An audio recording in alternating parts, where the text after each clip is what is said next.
trabalhos de grande fôlego e profundidade que, por vezes, passam estranhamente despercebidos no panorama editorial e fica-se sem se saber exatamente porquê. Principalmente quando o tema é de inegável interesse e, mais ainda, quando o autor ou autores são reputados especialistas. Mais difícil de perceber é ainda quando a escrita é fluente e a consulta fácil.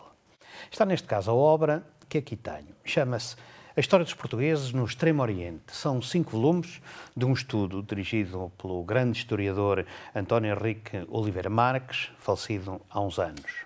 Um autor que, para além de uma história de Portugal, que continua hoje a ser um marco ímpar entre todas as que se têm publicado, até hoje se debruçou também sobre a Idade Média e a expansão marítima portuguesa. Aliás, Oliveira Marques dissecou, como ninguém, alguns dos aspectos menos conhecidos do nosso passado, abordando temas que outros estudiosos, e principalmente académicos, pareceram temer sempre abordar. Estão, neste caso, a história e várias monografias que publicou com desassombro sobre a maçonaria em Portugal, entre outros ensaios e estudos. Oliveira Marques licenciou-se em Ciências Histórico-Filosóficas pela Faculdade de Letras da Universidade de Lisboa e estagiou na Alemanha, em Würzburg.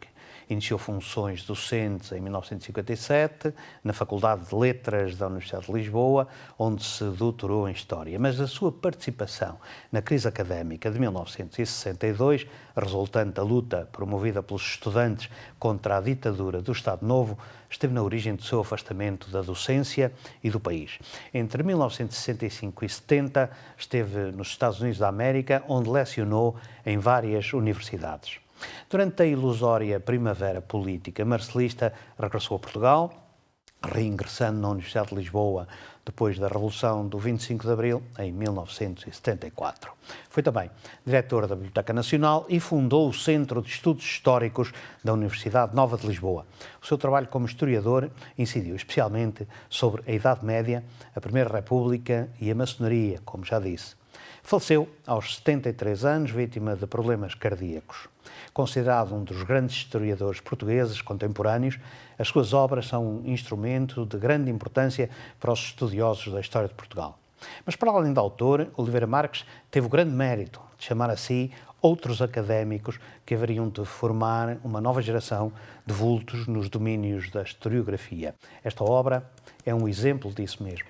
Aqui, Oliveira Marques juntou alguns dos mais reputados especialistas em diversas áreas, mas principalmente no domínio da expansão ultramarina portuguesa. Luís Filipe Tomás, um dos mais reputados nomes da investigação sobre Timor, é um deles. Jorge Flores, autor de diversos estudos sobre Macau, é outro, e vale a pena ler o que aqui diz sobre Macau, principalmente sobre a história e a sociedade macaense do século XIX e primeira metade do século XX. Um retrato impressivo e uma consulta indispensável que supera largamente o que de semelhante foi editado sobre essas épocas, principalmente no detalhe, mas também no tipo de abordagem e coerência impressa ao discurso.